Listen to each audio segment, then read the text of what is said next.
ಆತ್ಮವೃತ್ತಿ ಬಾಂಧವರೇ, ಯೂಟ್ಯೂಬ್ ವೀಕ್ಷಕರೇ, Azad fitness club YouTube ಚಾನಲ್ಗೆ ನಿಮಗೆಲ್ಲರಿಗೂ ಕೂಡ ಸ್ವಾಗತವನ್ನು ಕೋರ್ತಾ ಇವತ್ತಿನ ವಿಡಿಯೋದಲ್ಲಿ ನಾನು ಆರಂಭದಿಂದ ಅಂದರೆ ಅಪ್ಲಿಕೇಶನ್ ನಾವು ಇವೆಂಟ್ ಆ್ಯಡ್ ಮಾಡೋದ್ರಿಂದ ಹಿಡಿದು ಕೊನೆಯ ತನಕ ಪ್ರಿಂಟ್ ತೆಗೆಯೋ ತನಕ ಯಾವ ರೀತಿ ಮಾಡಬೇಕು ಅನ್ನೋದನ್ನು ಒಂದೇ ವಿಡಿಯೋದಲ್ಲಿ ತಿಳಿಸುವಂಥ ಪ್ರಯತ್ನವನ್ನು ಮಾಡ್ತೇನೆ.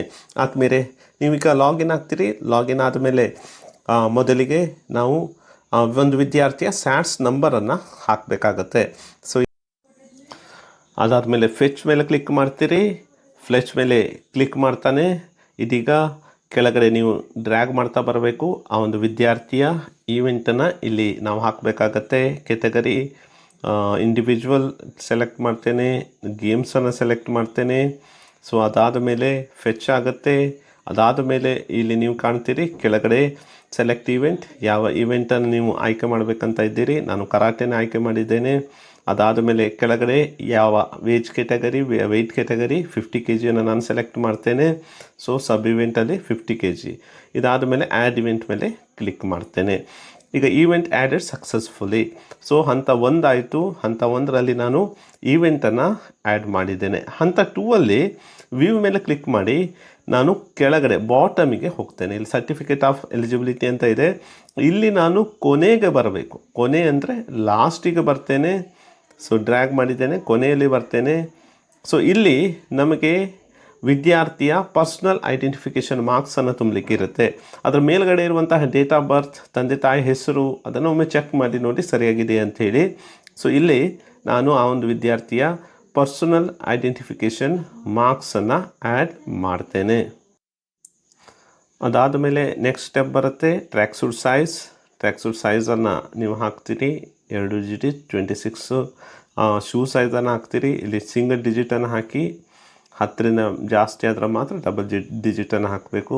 ಸೊ ಶೂ ಸೈಜನ್ನು ಹಾಕಿದ್ದೇನೆ. ಇದಿಷ್ಟು ಆದಮೇಲೆ ನೆಕ್ಸ್ಟ್ ಬರುತ್ತೆ upload photo. So choose file ಮೇಲೆ ಕ್ಲಿಕ್ ಮಾಡ್ತೇನೆ. ಈಗಾಗಲೇ ನಾನು 50 KB ಇಳಿಸಿರುವಂಥ ಫೋಟೋವನ್ನು ಸೆಲೆಕ್ಟ್ ಮಾಡ್ತೇನೆ. ಅದೇ ರೀತಿ ಚೂಸ್ ಫೈಲ್ ಮೇಲೆ ಕ್ಲಿಕ್ ಮಾಡ್ತೇನೆ. ಸಿಗ್ನೇಚರನ್ನು ನಾನು ಸೆಲೆಕ್ಟ್ ಮಾಡ್ತೇನೆ. ಇದು ಕೂಡ 50 KB ಒಳಗಡೆ ಇರಬೇಕು, JPG ಫಾರ್ಮೆಟಲ್ಲಿ ಇರಬೇಕು. ಸೊ ಈಗ ಸಿಗ್ನೇಚರನ್ನು ಕೂಡ ತಗೊಂಡಿದ್ದೇನೆ. ನೆಕ್ಸ್ಟ್ ಬರುತ್ತೆ ವಿದ್ಯಾರ್ಥಿಯ ಬ್ಯಾಂಕ್ ಡೀಟೇಲ್ಸ್. ಇಲ್ಲಿ ಅಕೌಂಟ್ ನಂಬರನ್ನು ಹಾಕಬೇಕು. ಸ್ಟೂಡೆಂಟ್ಸ್ ಅಕೌಂಟ್ ನಂಬರ್, ಅವರ ವೈಯಕ್ತಿಕ ಅಕೌಂಟ್ ನಂಬರ್ ಏನಿದೆ ಅದನ್ನು ನೀವಿಲ್ಲಿ ಎಂಟ್ರಿ ಮಾಡ್ತೀರಿ. ಅದರ ಕೆಳಭಾಗದಲ್ಲಿ IFSC ಕೋಡ್ ಬರುತ್ತೆ. ನೀವು IFSC ಕೋಡನ್ನು ಎಂಟ್ರಿ ಮಾಡಬೇಕಾಗತ್ತೆ. ಸೊ ನಾನೀಗ ಆ ಒಂದು ವಿದ್ಯಾರ್ಥಿಯ IFSC ಕೋಡನ್ನು ಕೂಡ ಎಂಟ್ರಿ ಮಾಡ್ತೇನೆ. ಇಲ್ಲಿ ನೀವು ಕೊನೆಯ ಭಾಗದಲ್ಲಿದೆ ಬ್ಯಾಂಕ್ ನೇಮ್ ಅಂತ, ಅದನ್ನು ತುಂಬುವಂಥ ಅವಶ್ಯಕತೆ ಇರುವುದಿಲ್ಲ. ನೀವಿಲ್ಲಿ ಇದಿಷ್ಟನ್ನು ತುಂಬಿದಾಗ ಆಟೋಮೆಟಿಕ್ಕಾಗಿ ಅಲ್ಲಿ ಬ್ಯಾಂಕ್ ನೇಮ್ ಬರುತ್ತೆ, ಬ್ಯಾಂಕ್ ಆಫ್ ಬರೋಡಾ. ಸಬ್ಮಿಟ್ ಮೇಲೆ ಕ್ಲಿಕ್ ಮಾಡ್ತೀರಿ. ಈಗ ನಾನು ಸಬ್ಮಿಟ್ ಮೇಲೆ ಕ್ಲಿಕ್ ಮಾಡ್ತಾ ಹಂತ 2 ಮುಗೀತದೆ. ಸೊ ಇದೀಗ ಸಬ್ಮಿಟ್ ಮೇಲೆ ಕ್ಲಿಕ್ ಮಾಡಿ ಸ್ವಲ್ಪ ಸಮಯವನ್ನು ತೆಗೆದುಕೊಳ್ತದೆ. ಸಬ್ಮಿಟನ್ನು ಕ್ಲಿಕ್ ಮಾಡಿದಾಗ ಹಂತ 2 ಮುಗೀತದೆ.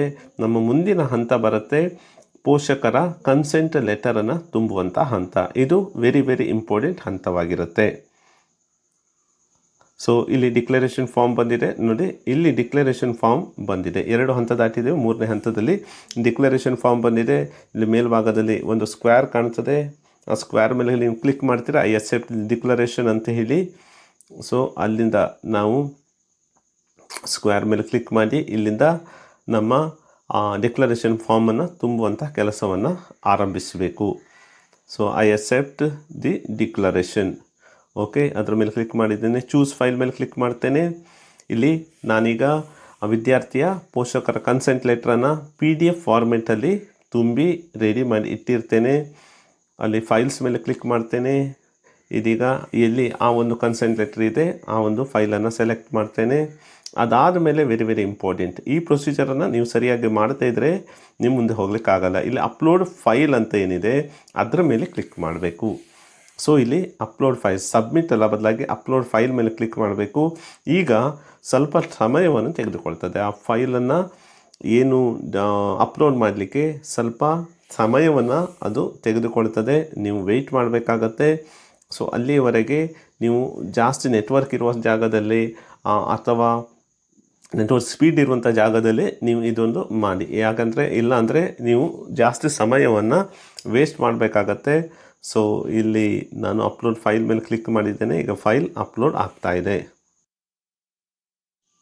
ಅದಾದ ಮೇಲೆ ಇಲ್ಲಿ ನೀವು ಎರಡನೇದು ಏನು ಕಾಣ್ತಾ ಇದ್ದೀರಿ, ಸಬ್ಮಿಟ್ ಅಂತ ಕಾಣ್ತಾ ಇದ್ದೀರಿ. ಸಬ್ಮಿಟ್ ಮೇಲೆ ನೀವು ಕ್ಲಿಕ್ ಮಾಡಬೇಕು. ಈಗ ಇಲ್ಲಿ ಕೆಳಗಡೆ ಕಾಣ್ತೀರಿ ಸಬ್ಮಿಟ್. ಇಲ್ಲಿ ನೋಡಿ ಫೈಲ್ ಅಪ್ಲೋಡ್ ಸಕ್ಸಸ್ಫುಲಿ ಅಂತ ಬಂದಿದೆ. ಇನ್ನು ನಾವು ಇಲ್ಲಿ ಸಬ್ಮಿಟ್ ಮೇಲೆ ಕ್ಲಿಕ್ ಮಾಡಬೇಕು. ಬ್ಲೂ ಬಣ್ಣದಲ್ಲಿ ಕಾಣ್ತಾ ಇದೆ, ನೀಲಿ ಬಣ್ಣದಲ್ಲಿ. ನಾನೀಗ ಆ ಒಂದು ಸಬ್ಮಿಟ್ ಬಟನನ್ನು ಕ್ಲಿಕ್ ಮಾಡ್ತೇನೆ. ಈಗ ನಮ್ಮ ಏನು ಕನ್ಸೆಂಟ್ ಲೆಟರ್ ಇದೆ ಅದು ಸಬ್ಮಿಟ್ ಆಗಿದೆ. ನಿಮಗೆ ಅಪ್ಲಿಕೇಶನ್ ರೆಫರೆನ್ಸ್ ನಂಬರ್ ಬರುತ್ತೆ. ಈ ಅಪ್ಲಿಕೇಶನ್ ನಂಬರ್ ರೆಫರೆನ್ಸ್ ನಂಬರನ್ನು ನೀವು ನೋಟ್ ಮಾಡಿ ಇಟ್ಕೊಳ್ತೀರಾ. ಸೊ ಇದು ನೇರವಾಗಿ ನಮ್ಮ ಮೂರನೇ ಹಂತವಾಗಿರುತ್ತೆ. ಮೂರನೇ ಹಂತದಲ್ಲಿ ನಾವು ಪೇರೆಂಟ್ಸ್ನ ಕನ್ಸೆಂಟ್ ಲೆಟರನ್ನು ಅಪ್ಲೋಡ್ ಮಾಡಿದ್ದೇವೆ.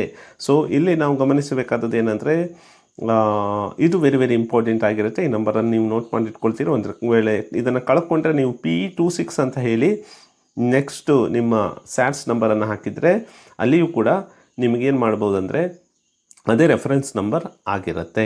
ಸೊ ನೆಕ್ಸ್ಟು ಈ ಎಲ್ಲ ಫಾರ್ಮೆಟು ನೋಡಿ, ನಿಮ್ಮ ಕನ್ಸೆಂಟ್ ಲೆಟರ್ ತುಂಬಿ ಆದ ಮೇಲೆ ಪೆಂಡಿಂಗ್ ಲೀಸ್ಟಲ್ಲಿ ಆ ಒಂದು ವಿದ್ಯಾರ್ಥಿಯ ಮಾಹಿತಿ ಬಂದಿರ್ತದೆ.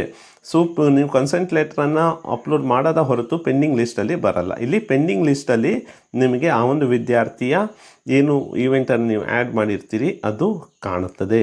ಈಗ ನಾವು next is very very important ಸ್ಟೆಪ್ಪಿಗೆ ಹೋಗ್ತಾ ಇದ್ದೇವೆ. ಅದೇನೆಂದರೆ ಪುಷ್ ಟು ನೆಕ್ಸ್ಟ್ ಲೆವೆಲ್. ಅದನ್ನು ಮಾಡದ ಹೊರತು ನಿಮಗೆ ಏನು ಮಾಡಲಿಕ್ಕೆ ಆಗೋದಿಲ್ಲ. ಅದನ್ನು ಮಾಡದ ಹೊರತಾಗಿ ನೀವು ಮುಂದಿನ ಹಂತಕ್ಕೆ ಹೋಗಲಿಕ್ಕೆ ಆಗೋದಿಲ್ಲ. ಅಂದರೆ ಪ್ರಿಂಟನ್ನು ತೆಗಿಲಿಕ್ಕೆ ಆಗೋದಿಲ್ಲ. ಅಪ್ಲಿಕೇಶನ್ ಪ್ರಿಂಟ್ ತೆಗಿಬೇಕಾದ್ರೆ ನೀವು ಕಡ್ಡಾಯವಾಗಿ ಪುಷ್ ಟು ನೆಕ್ಸ್ಟ್ ಲೆವೆಲ್ ಮಾಡಿಯೇ ಇರಬೇಕಾಗತ್ತೆ. ರಿವ್ಯೂ ಅಂತ ನಾನು ಬ್ಯಾಕ್ ಹೋಗ್ತೇನೆ. ನೀವು ಇಲ್ಲಿ ಕೇವಲ ನಿಮ್ಮ ಪೆಂಡಿಂಗ್ ಲಿಸ್ಟ್ ಎಲ್ಲ ಕಾಣ್ತದೆ. Back to dashboard. ಇಲ್ಲಿ ನಿಮಗೆ ಒಂದು ಆಪ್ಷನ್ ಬರುತ್ತೆ, ಮೂವ್ ಟು ನೆಕ್ಸ್ಟ್ ಲೆವೆಲ್. ಇಲ್ಲಿ ನೀವು ಗಮನಿಸಬೇಕಾದದ್ದು ಏನಂದರೆ, ಇಲ್ಲಿ ನೀವೇನು ಕಾಣ್ತಾ ಇದ್ದೀರಿ ಅಪ್ಲಿಕೇಶನ್ಸ್, ಅದರ ಮುಂಭಾಗದಲ್ಲಿ ಮೂವ್ ಟು ನೆಕ್ಸ್ಟ್ ಲೆವೆಲ್ ಏನಿದೆ ಅದರ ಮೇಲೆ ಕ್ಲಿಕ್ ಮಾಡಬೇಕು. ಮೂವ್ ಟು ನೆಕ್ಸ್ಟ್ ಲೆವೆಲ್ ಮೇಲೆ ನೀವು ಕ್ಲಿಕ್ ಮಾಡುತ್ತಾನೆ ನೀವೇನು ಮಾಡಬೇಕು ಅಂದರೆ, ಇಲ್ಲಿ ಆ ವಿದ್ಯಾರ್ಥಿಯ ಬಾಯ್ ಆರ್ ಗರ್ಲ್ ಸೆಲೆಕ್ಟ್ ಮಾಡ್ತೀರಿ, ಕ್ಲಿಕ್ ಮಾಡ್ತೀರಿ. ಅದಾದ ಮೇಲೆ ವಿದ್ಯಾರ್ಥಿ ಗ್ರೂಪ್ ಇಂಡಿವಿಜುವಲ್ ಅದನ್ನು ಸೆಲೆಕ್ಟ್ ಮಾಡ್ತೀರಿ. ಅದಾದ ಮೇಲೆ ಅವನ ಏನು ಅಂಡರ್ 17, 14 ಕ್ಯಾಟಗರಿಯನ್ನು ಸೆಲೆಕ್ಟ್ ಮಾಡ್ತೀರಿ. ಮತ್ತು ನೀವು ನೆಕ್ಸ್ಟ್ ಅಥ್ಲೆಟಿಕ್ಸ್ ಅವ್ರ ಗೇಮ್ಸನ್ನು ಸೆಲೆಕ್ಟ್ ಮಾಡ್ತೀರಿ, ಫೆಚ್ಚನ್ನು ಕೊಡ್ತೀರಿ. ಇಲ್ಲಿ ಗೇಮ್ಸಲ್ಲಿ ನಾನು ಅವನನ್ನು ಹಾಕಿರುವಂಥದ್ದು ಕರಾಟೆ ಈವೆಂಟನ್ನು ತುಂಬಿರುವಂಥದ್ದು ಕರಾಟೆಯನ್ನು ಸೆಲೆಕ್ಟ್ ಮಾಡ್ತೇನೆ. ಅದಾದ ಮೇಲೆ ಇಲ್ಲಿ ವೆಯ್ಟ್ ಕೆಟಗರಿ, ಸಬ್ ಇವೆಂಟಲ್ಲಿ ವೆಯ್ಟ್ ಕೆಟಗರಿ ಬರುತ್ತೆ. ಆ ವೆಯ್ಟ್ ಕೆಟಗರಿಯನ್ನು ಸೆಲೆಕ್ಟ್ ಮಾಡ್ತೇನೆ. ಇಲ್ಲಿ ಆ ಒಂದು ವಿದ್ಯಾರ್ಥಿಯ ಸಂಪೂರ್ಣ ಮಾಹಿತಿ ನಮಗೆ ಬರುತ್ತೆ. ಆ ಈವೆಂಟ್ ಬರುತ್ತೆ, ವಿದ್ಯಾರ್ಥಿಯ ಕೆಟಗರಿ ಬರುತ್ತೆ. ಇಲ್ಲಿ ನಾವು ಗಮನಿಸಬೇಕಾದದ್ದು ಏನಂದರೆ, ಎಡಭಾಗದಲ್ಲಿ ಸೆಲೆಕ್ಟ್ ಅಂತ ಏನು ಸ್ಕ್ವೇರ್ ಕಾಣ್ತಾ ಇದೆ ಅಲ್ವಾ, ಈ ಸೆಲೆಕ್ಟ್ ಮೇಲೆ ನೀವು ಕ್ಲಿಕ್ ಮಾಡ್ತೀರಿ. ಸೊ ಎಡಭಾಗದಲ್ಲಿ ನೀವು ಒಂದ್ಸಲ ಚೆಕ್ ಮಾಡ್ಕೊಳ್ಳಿ. ಸ್ಯಾಟ್ಸ್ ನಂಬರ್, ಆ ಒಂದು ವಿದ್ಯಾರ್ಥಿಯ ಸ್ಯಾಟ್ಸ್ ನಂಬರ್, ರೆಫರೆನ್ಸ್ ನಂಬರ್, ಫೋಟೋ ಇದೆಲ್ಲವೂ ಕೂಡ ಅಲ್ಲಿ ಬಂದಿರುತ್ತೆ. ಸೊ ಅಲ್ಲಿ ನಾನು ಸೆಲೆಕ್ಟ್ ಮೇಲೆ ಕ್ಲಿಕ್ ಮಾಡ್ತೇನೆ. ಕ್ಲಿಕ್ ಮಾಡಿ ಆದಮೇಲೆ ಮತ್ತೆ ಕೆಳಗಡೆ ಕೋಚನ್ನು ಸೆಲೆಕ್ಟ್ ಮಾಡಬೇಕು. ಜೆಂಟ್ಸ್ ಆದರೆ ಕೋಚ್ ಯಾರು ಕೂಡ ಆಗಿರ್ಬೋದು. ಅದರ ಕೆಳಗಡೆ ಬರುತ್ತೆ ನೆಕ್ಸ್ಟ್ ಮ್ಯಾನೇಜರ್ ಬರುತ್ತೆ. ಮ್ಯಾನೇಜರ್ ಆದರೆ ಮೇಲೆ ಮ್ಯಾನೇಜರ್ ಇರಬೇಕು, ಫಿಮೇಲಿಗೆ ಫಿಮೇಲೇ ಮ್ಯಾನೇಜರ್ ಇರಬೇಕು. ಇಲ್ಲೀಗ ಮ್ಯಾನೇಜರನ್ನು ಸೆಲೆಕ್ಟ್ ಮಾಡ್ತೇನೆ. ಅದಾದ ಮೇಲೆ ಇಲ್ಲಿ ನೀವೇನು ಕಾಣ್ತಾ ಇದ್ದೀರಿ, ಪುಷ್ ಟು ಕ್ಲಸ್ಟರ್ ಅಂತ ಏನು ಗ್ರೀನಲ್ಲಿ ಕಾಣ್ತಾ ಇದೆ ಅದರ ಮೇಲೆ ನೀವು ಕ್ಲಿಕ್ ಮಾಡಬೇಕು. ಸೊ ಇದು ವೆರಿ ವೆರಿ ಇಂಪಾರ್ಟೆಂಟ್ ಹಂತವಾಗಿರುತ್ತೆ. ನಾನಿಲ್ಲಿ ಯಾವುದೇ ರೀತಿ ಎಡಿಟ್ ಮಾಡಲಿಕ್ಕೆ ಹೋಗಲ್ಲ. ಲೋಡಿಂಗ್ ಅಂತ ಬರ್ತಾ ಇದೆ, ಲೋಡಿಂಗ್ ಆಗ್ತಾ ಇದೆ. ಸೊ ಸ್ವಲ್ಪ ಹೊತ್ತು ವೆಯ್ಟ್ ಮಾಡುವ. ಇಲ್ಲಿ ನಾನು ಯಾವುದೇ ರೀತಿ ಎಡಿಟ್ ಮಾಡಲ್ಲ. ಏನು ನನಗೆ ಬರ್ತದೆ ಅದು ನೇರವಾಗಿ ನಿಮ್ಗೆ ಅಪ್ಲೋಡ್ ಮಾಡ್ತಾ ಇದ್ದೇನೆ. ನೋಡಿ, ಪುಷ್ ಸಕ್ಸಸ್ಫುಲಿ ಅಂತ ಬಂದಿದೆ. ಈಗ ನಮ್ಮ ವಿದ್ಯಾರ್ಥಿ ಮುಂದಿನ ಹಂತಕ್ಕೆ ಪುಷ್ ಆಗಿದ್ದಾರೆ. ಇನ್ನು ನಾವು ನಮ್ಮ ವಿದ್ಯಾರ್ಥಿಯ ಎಲಿಜಿಬಿಲಿಟಿ ಫಾರ್ಮನ್ನು ಪ್ರಿಂಟ್ ತೆಗಿಬಹುದು. ಇದಕ್ಕಿಂತ ಮೊದಲು ನಮಗೆ ಎಲಿಜಿಬಿಲಿಟಿ ಫಾರ್ಮನ್ನು ಪ್ರಿಂಟ್ ತೆಗಿಲಿಕ್ಕೆ ಆಗೋದಿಲ್ಲ. ಇಲ್ಲಿ ಬ್ಯಾಕ್ ಹೋಗ್ತೇನೆ. ಬ್ಯಾಕ್ ಹೋಗಿ ನಾನೇನು ಮಾಡ್ತೇನೆ ಅಂದರೆ, ಅಲ್ಲಿ ನೆಕ್ಸ್ಟ್ ನಮಗೆ ಬೇಕಾಗಿರುವಂತಹ ಎಲಿಜಿಬಿಲಿಟಿಯನ್ನು ಪ್ರಿಂಟನ್ನು ತೆಗಿತೇನೆ. ಸೊ ಇನ್ನೊಮ್ಮೆ ಬ್ಯಾಕ್ ಹೋಗ್ತೇನೆ. ಏನಿದೆ ಅದರ ಮೇಲೆ ನೀವು ಕ್ಲಿಕ್ ಮಾಡ್ತೀರಿ. ಪ್ರಿಂಟ್ ಮೇಲೆ ಕ್ಲಿಕ್ ಮಾಡ್ತಾನೆ ನಿಮಗಿಲ್ಲಿ ರೆಫರೆನ್ಸ್ ನಂಬರ್ ಹಾಕಲಿಕ್ಕೆ ಬರುತ್ತೆ. ಇಲ್ಲಿ ನೀವು ರೆಫರೆನ್ಸ್ ನಂಬರನ್ನು ಹಾಕ್ತೀರಿ. ವಿದ್ಯಾರ್ಥಿಯ ರೆಫರೆನ್ಸ್ ನಂಬರ್ PE26ನಿಂದ ಆರಂಭವಾಗುತ್ತೆ. ಅದಾದ ಮೇಲೆ ಅವರ ಸ್ಯಾಟ್ಸ್ ನಂಬರ್ ಇರುತ್ತೆ. ಸೊ ಅದನ್ನು ನಾನಿಲ್ಲಿ ಹಾಕ್ತೇನೆ, ಪೇಸ್ಟ್ ಮಾಡ್ತೇನೆ. ಅದಾದ ಮೇಲೆ ಅದರ ಕೆಳಭಾಗದಲ್ಲಿ ಇರುತ್ತೆ ನೋಡಿ, ನಿಮಗೆ ಒಂದು ವೇಳೆ ಸ್ಯಾಟ್ಸ್ ನಂಬರ್ ಅವರ ಏನು ರೆಫರೆನ್ಸ್ ನಂಬರ್ ಗೊತ್ತಿಲ್ಲ ಅಂದರೆ PE26 ಹಾಕಿ ಅವರ ಸ್ಯಾಟ್ಸ್ ನಂಬರನ್ನು ನೀವು ಹಾಕ್ತೀರಿ. ಅದಾದ ಮೇಲೆ ನೆಕ್ಸ್ಟ್ ಏನಿದೆ ಸರ್ಚ್ ಮೇಲೆ ಕ್ಲಿಕ್ ಮಾಡ್ತೀರಿ. ಸೊ ಈಗ ವಿದ್ಯಾರ್ಥಿಯ ಅಪ್ಲಿಕೇಶನ್ ಇಲ್ಲಿ ನಿಮಗೆ ನೇರವಾಗಿ ಸಿಗುತ್ತೆ.